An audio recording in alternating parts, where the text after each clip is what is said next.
Hi, Tony Bradshaw with AddSomeToYourIncome.com to talk about how to make passive income so that you have money coming in while you sleep. I will talk about my list of ways to make passive income. And let me start with a little story that I like to talk about passive income and waking up to more money. Let's dive in. I woke up the day after my birthday. For some reason, I'm remembering it was the day after my birthday. It just really stuck with my brain. The alarm went off and I decided to snooze. And that is unusual for me, but there are times, and often around my birthday, I snooze. I just experienced my birthday last month, and it was around that time again that I snoozed. My birthday is in early April, and there are a number of plants that are in bloom at that time. And I think there's certain flowers that cause me to have like allergies. I think is the best way to say it. It just kind of makes me feel groggy, and it took me a few years to realize that it was falling around my birthday each year. So I'm pretty sure that's actually what's going on, is that I'm having allergies. I would put myself on like cold medicine and just feel all and now I'm realizing it's seasonal. It keeps showing up about my birthday every year. Anyway, so I decided to hit snooze and to sleep in. When I did finally get up and I eventually checked email, I saw that, which by the way was probably the first thing I did, check email. I saw that I had received 2 deposits in the middle of the night from some investing that I had done. Middle of the night, it was like 1:53 a.m., 2 deposits into my bank account. While I was sleeping, I made more money. Let me go into my list of ways to make passive income. While I'm saying this, I recommend that you subscribe to the channel and watch. I have another video I've recently done about defining passive income, so that you are on the same terms as I am. I'm jumping into this one with that story and then wanting to go into the list a little bit more in detail. I did touch on my list. I've added an item to my list, and I wanted to go in a little more into detail in this video with my list of ways to make passive income. The item that I'm adding, let's start there. I am currently a director for a summer camp. When we increase the number of students in this camp, I get paid more. This is basically labor income, but I'm fitting it here because I'm doing a certain amount of work anyway as the director of this camp. When I am the director of this camp, I get paid for being at the camp for a certain amount of time. And there's a minimum base pay that's there. As the director, when we see more people in the camp, when we have more campers, then my pay increases. So I'm currently doing work to increase the number of campers. On Tuesday, this upcoming Tuesday, I will present to our PTA and ask them to fund 11 campers. Actually, by the time this video posts, it will be just after that, so I'll be able to let you know. It's kind of interesting as these videos are coming. A couple recently, I was mentioning how I had signed up to do some work on the book study group, and I had said, I think I'm going to make $600 at least. Well, yesterday we sat down with the principal and signed the paper that it's $1,000. I predict I'll still be putting in about the 10 hours, and so that's a nice decent pay for some work done outside of what I would have been doing anyway.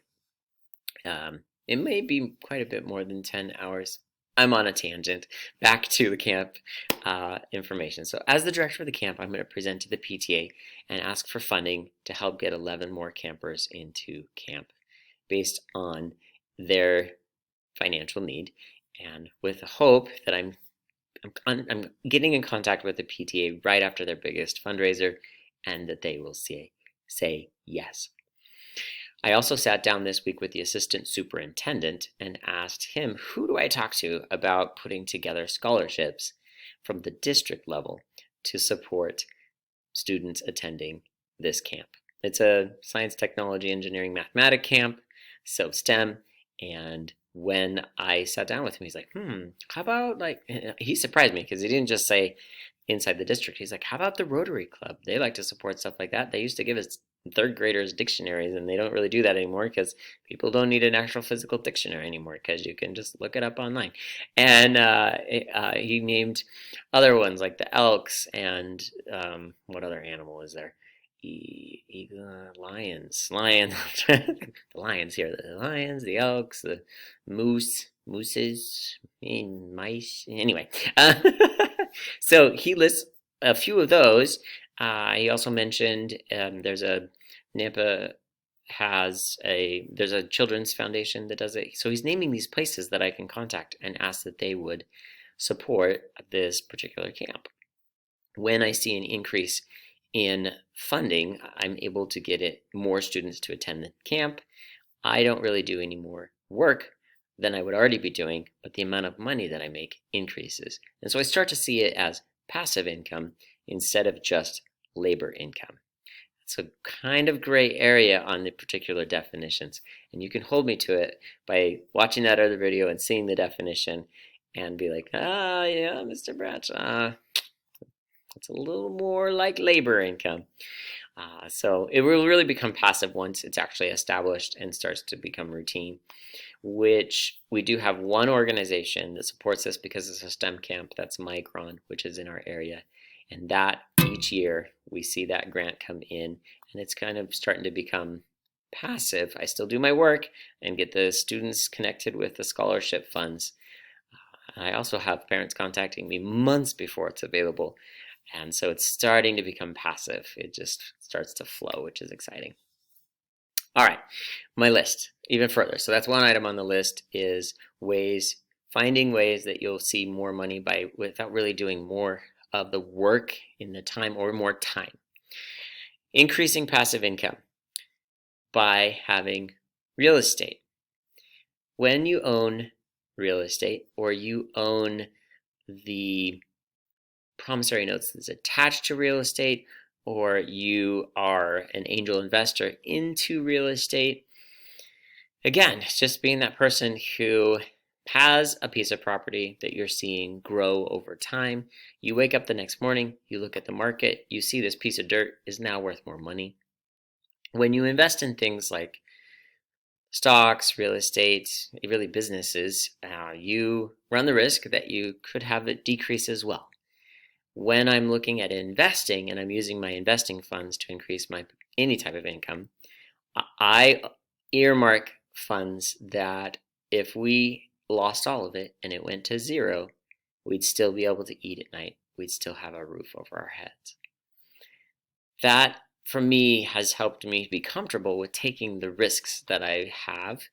I'm not a real risk taker, and on my teacher salary, there's been only so much that we put into that investment account because we are telling ourselves this could go to zero. So something to think about as you go to invest in things and you think it's going to increase. You think this piece of dirt is going to be worth more money. It also has the risk of becoming worth less money, and to the point of being worthless.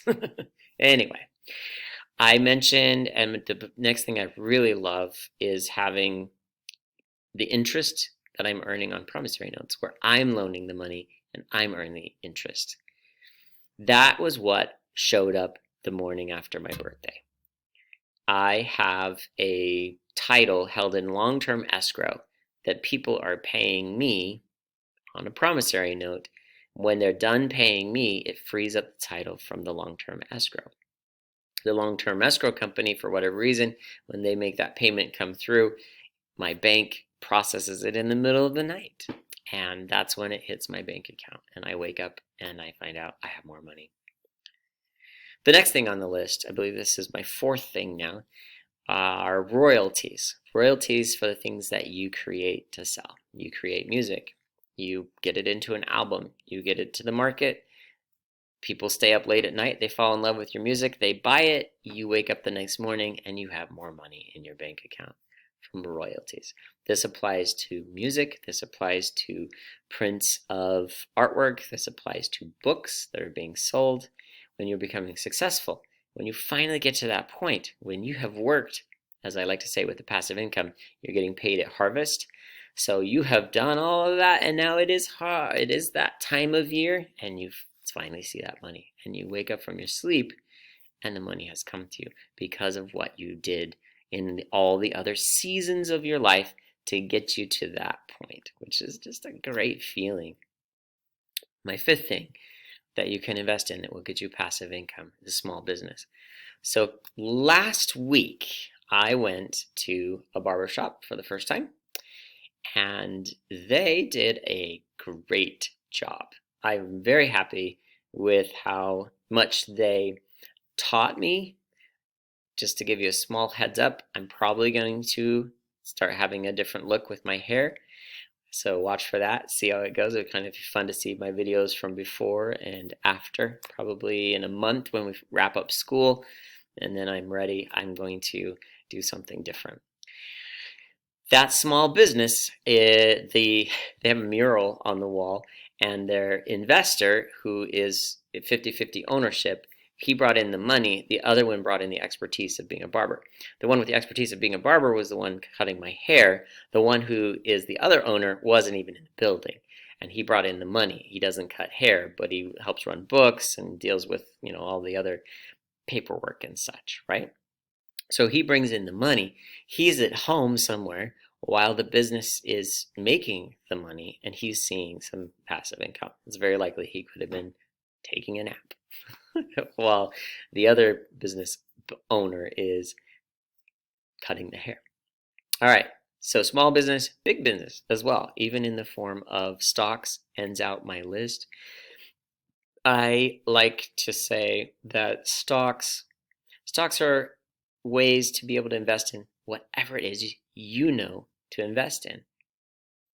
I was talking with someone quite a while ago, so this is really old and it's not like I'm giving stock advice, but he was saying in his industry, which is the steel industry, there's a huge demand right now, and he's just like, there's more demand than supply. I'm an economist, so I hear this and I realize, okay, time to be investing in stocks that are in steel. I'm in education. When I hear people talking, whether students telling me things they love, teachers telling me, oh, this was so awesome, it went so well. When I hear from, when we go to classes to learn how to be better teachers and they say, this is the next thing that we will be using in our district, I hear those things, I know that's happening, I'm in the know. These are little nuggets of information that I can then do some research on the stock and decide, am I investing in this stock because I predict it's going to have an increase, it's going to have dividends, it's going to grow, and it's going to go higher than it is now. So I'm buying while it's lower than it's going to be because of my knowledge as an insider, inside education. I'm not giving my advice. It is for you to know where you are and to find those companies that you realize people in your circle are talking about this and it's going to go somewhere. Gone a little longer than usual. Thanks for your time hanging all the way to the end. I look forward to seeing you on the other side.